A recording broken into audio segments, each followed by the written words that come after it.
بسم اللہ الرحمن الرحیم۔ ہمارے چینل کو دیکھنے اور سننے والوں محترم بہنوں اور بھائیوں، السلام علیکم ورحمۃ اللہ وبرکاتہ۔ ہم امید کرتے ہیں آپ حضرات خیریت کے ساتھ ہوں گے۔ اللہ پاک آپ کو خیر و عافیت کے ساتھ رکھے۔ محترم بہنوں اور بھائیوں، آج ہم اس موضوع پہ بات کریں گے، وہ کریم آقا صلی اللہ علیہ وآلہ وسلم وہ بہادر اور شاہرہ صحابیہ رضی اللہ تعالی عنہا کا واقعہ ہے۔ بہت ہی ایمان کو واقعہ ہے، انشاءاللہ سن کر آپ کا ایمان تازہ ہوگا۔ محترم بہنوں اور بھائیوں، پوری ویڈیو دیکھنے کے بعد اگر ہماری ویڈیو آپ کو پسند آئے، ویڈیو کو لائک کر دیں، چینل کو سبسکرائب کر دیں، جزاک اللہ۔ زمانہ جاہلیت کی مشہور شاعرہ حضرت خنسا رضی اللہ تعالی عنہ کو کون نہیں جانتا ہوگا۔ ان کے اشعار زمانہ جاہلیت میں زبان زد و خاص و عام تھے، مگر قرآن سنا تو اپنی شاعری، اپنے کلام کی روانی اور فصاحت سب بھول گئیں، اور قرآن کی فصاحت کے آگے سپر انداز ہو گئیں، اور اپنی قوم کے کئی معززین کو ساتھ دے کر مدینہ منورہ آئیں اور ایمان نبوت سے وابستہ ہو گئیں۔ وابستگی بھی شاعری کی طرح بے مثال، اسلام کی محبت اور عقیدے کی عظمت جسم کے ہر ذرے کے اندر سرایت کر چکی تھی۔ اگر سر میں کوئی سودا تھا تو اسلام کا، اسلام پھیلے، اسلام بڑھے اور اسلام ایک عظیم قوت بن کر افق کائنات پر چھا جائے۔ اللہ تعالیٰ نے 4 بیٹے عطا کیے تھے، ایک سے ایک بڑھ کر مردانہ جاہ و جلال والے تھے۔ ماں کی تربیت نے ہر بچے کو اسلام کا شیدا بنا دیا تھا۔ بیوہ خنسا رضی اللہ تعالی عنہا اب بوڑھی ہو چکی تھیں، مگر اسلام سے اس کا عشق جوان تھا۔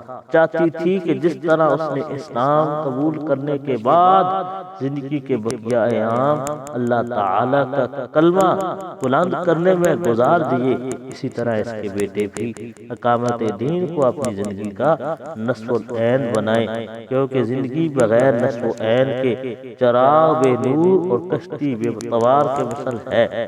حضرت عمر فاروق رضی اللہ تعالی عنہ کے دور خلافت میں قادسیہ کی لڑائی ہوئی، لشکر اسلام روانہ ہونے لگا تو خنسا رضی اللہ تعالی عنہا بھی اپنے 4 بیٹوں کے ساتھ چل پڑی۔ قادسیہ پہنچی تو انہیں ایسا لگا ایسے زندگی بھر کی بے قراریوں کو قرار آ گیا ہو۔ اپنے لڑکوں کو لڑائی سے ایک دن پہلے جمع کیا، بہت ساری نصیحتیں کی، لڑائی کی شرکت پر ابھارا اور فرمایا، میرے بیٹو تم اپنی خوشی سے مسلمان ہوئے ہو اور اپنی ہی خوشی سے تم نے ہجرت کی ہے۔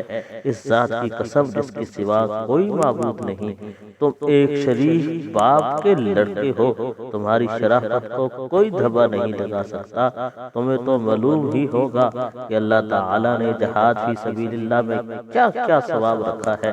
یاد رکھو کہ آخرت باقی رہنے والی زندگی دنیا کی فانی زندگی سے کئی درجہ بہتر ہے۔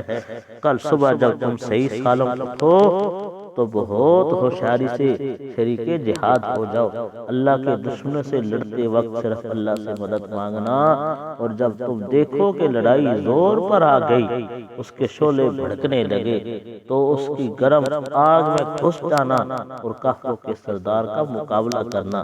انشاءاللہ جنت میں عزت و کرام کے ساتھ داخل ہوگے۔ صبح ہوئی، جب مارکا کا زار گرم ہوا، تلواروں سے تلواریں اور نیزوں سے نیزے ٹکرانے لگے۔ حضرت خنسا رضی اللہ تعالی عنہا کے 4 بیٹوں آگے بڑھے اور ایک ایک لڑکا اپنی ماں کی نصیحت کے مطابق آگے بڑھتا رہا اور شہید ہونے تک لڑتا رہا۔ آخر کار 4 بیٹوں نے جام شہادت نوش فرما لیا۔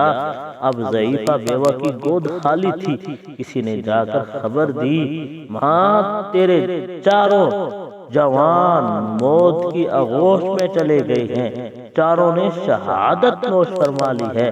بیوہ نے سجدہ شکر ادا کیا اور فرمایا اس اللہ کا لاکھ لاکھ شکر ہے جس نے ان کی شہادت سے مجھے شرف بخشا اور اس بڑھیا کو سرخرو کیا۔ مجھے اللہ کی ذات سے امید ہے کہ اس کی رحمت میں سایہ میں ان کے چاروں کے ساتھ میں بھی رہوں گی کہ سرخرو شہیدوں کی سرخرو ماں ہوں۔ اللہ پاک ہمیں بھی حضرت خنسا رضی اللہ تعالی عنہا جیسی اسلام سے محبت کی توفیق عطا فرمائے، آمین۔